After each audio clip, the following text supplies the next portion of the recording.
जीवनात सक्सेसफुल होण्याची इच्छा कोणाची नसते। मला सगळं काही मिळावं, मी खूप मोठं व्हावं, माझी सगळी स्वप्न पूर्ण व्हावीत, सगळ्यांमध्ये मी पुढे राहावं, मी पुढे असावं असं कुणाला नाही वाटत। माझ्याकडे खूप सारा पैसा असावा असं कुणाला नाही वाटत। प्रत्येकालाच असं वाटतं की खूप मोठं व्हावं, खूप सक्सेसफुल व्हावं, खूप पुढे जावं, माझं नाव झालं पाहिजे, माझी ओळख निर्माण झाली पाहिजे, मला बऱ्याच लोकांनी ओळखलं पाहिजे। पण आज मला असं वाटतंय की तुमचं नाव सगळ्यात लास्टला असावं, तुमचं नाव सगळ्यात शेवटी असावं, त्या लिस्टमध्ये ज्या लिस्टचं नाव आहे हार मानणारी लोक। हार मानणाऱ्या लोकांमध्ये तुमचं नाव सगळ्यात शेवटी असायला हवं। जर तुम्हाला इतर सगळ्या गोष्टींमध्येच पुढे उभे राहायचं असेल ना, तुम्हाला खूप काही मिळवायचं असेल, तुमचे स्वप्न पूर्ण करायचे असतील, तुम्हाला खूप सक्सेसफुल व्हायचं असेल, तर तुम्हाला या हार मानणाऱ्यांच्या लिस्टमध्ये, या हार मानणाऱ्या लोकांमध्ये सगळ्यात शेवटी असावं लागेल, सगळ्यात शेवटी राहावं लागेल।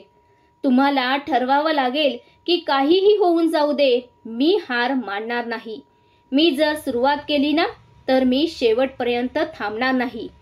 समजा जर मी आता आज 100 जणांना सांगितलं की तुम्हाला उद्या सकाळी 5 वाजता उठायचं आहे आणि त्याबद्दल मी तुम्हाला खूप लेक्चर दिलं, खूप काही सांगितलं की सकाळी लवकर उठणं इतकं इम्पॉर्टंट असतं, सकाळी लवकर उठल्याने हे फायदे होतात, ते फायदे होतात, असे बरेच लेक्चर दिलं, तर सगळेच्या सगळे 100रातले 100 जण ॲग्री करतील, सगळे ठरवतील, सगळे हो म्हणतील की आम्ही सकाळी लवकर उठू।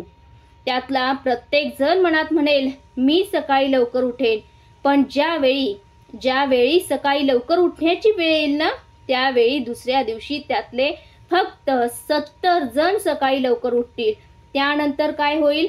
त्याच्या पुढच्या दिवशी काय होईल? फक्त 60 जण उठतील। तिसऱ्या दिवशी काय होईल? त्या फक्त 60 मधले फक्त 30 जण असतील जे सकाळी लवकर उठतील। चौथ्या दिवशी 5 ते 10 लोक उठतील, 5व्या दिवशी फक्त 5 लोक उठतील, 6व्या दिवशी 2-3 लोक उठतील आणि या 100 जणांमध्ये जो शेवटचा म्हणजे 100रातलं कुणीतरी एक जण असतो जो खरा निश्चय करतो।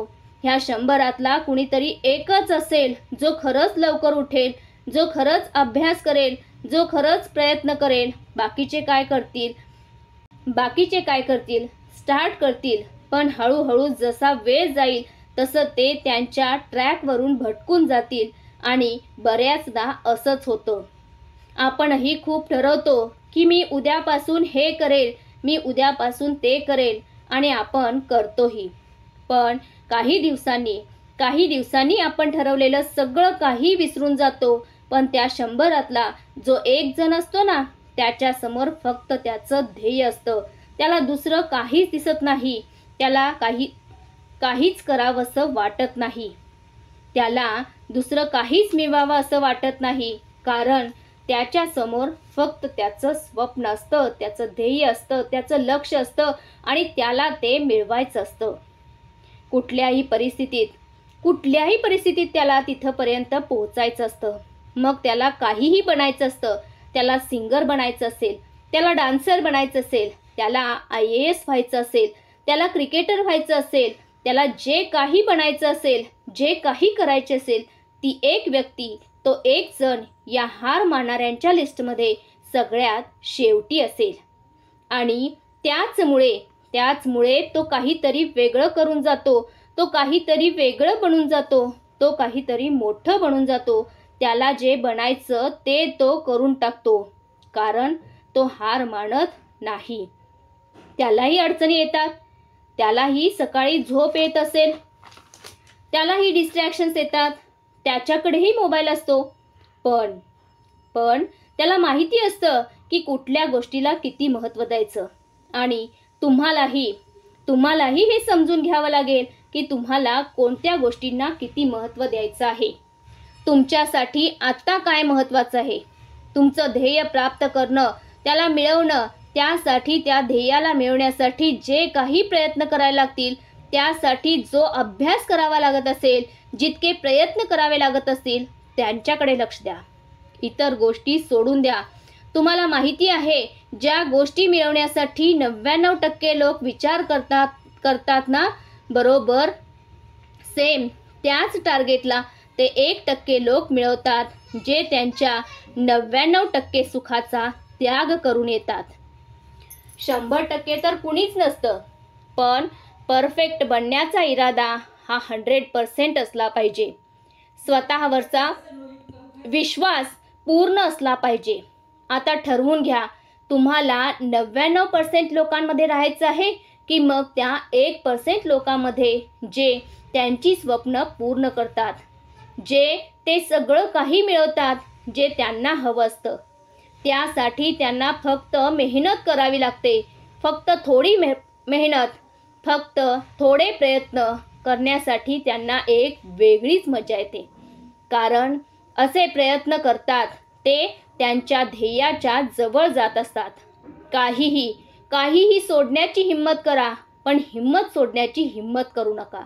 जर तुम्हाला त्या 1% लोकांमध्ये यायचं असेल ना, तर तुम्हाला त्या दुनियेतून बाहेर यायला लागेल, ज्यामध्ये तुमच्या आजूबाजूचे 99% लोक फसून गेले आहेत. ते 99% लोक हाच विचार करतात, जे काम तुम्ही करताय त्याने काहीच फरक नाही पडणार. पण मी सांगते, फरक पडतो. तुम्ही जे काही करताय ना, त्याने नक्कीच फरक पडतो. तुम्ही तर त्याच दिवशी जिंकून जाल, ज्या दिवशी तुम्ही या लोकांचा विचार सोडून तुमच्या ध्येयाचा विचार कराल. तुम्ही फक्त ध्येयाच्या मार्गावर चाला आणि म्हणा की मला सक्सेसफुल व्हायचं आहे, मला माझं स्वप्न पूर्ण करायचं आहे, मला पुढे जायचं आहे आणि त्यासाठी मी फक्त मेहनत करते. मी कुणाचाही विचार करणार नाही, मी फक्त माझ्या ध्येयाकडे लक्ष देईन. बास, एवढंच तुम्हाला तुमच्या डोक्यात ठेवायचं आहे. जास्त काही करायचं नाही. हा विचार डोक्यात घाला आणि प्रयत्न करा. सुरुवात करा. तुम्ही करू शकता. तुम्ही ते सगळं काही मिळवू शकता जे तुम्हाला मिळवायचं आहे. आता गरज आहे ती सुरुवात करण्याची, त्या 1% लोकांसारखं बनण्याची, ज्यांनी एकदा ठरवलं की मग ठरवलंच. ते जे ठरवतात ते पूर्ण करतात. अगदी तसंच त्याचप्रमाणे तुम्ही जे काही ठरवलं असेल ते पूर्ण करा. प्रयत्न करा. हार मानू नका. यश तुमचंच असेल. तुम्हाला जर हा व्हिडिओ आवडला असेल तर नक्की लाईक करा, शेअर करा आणि सबस्क्राईब करा.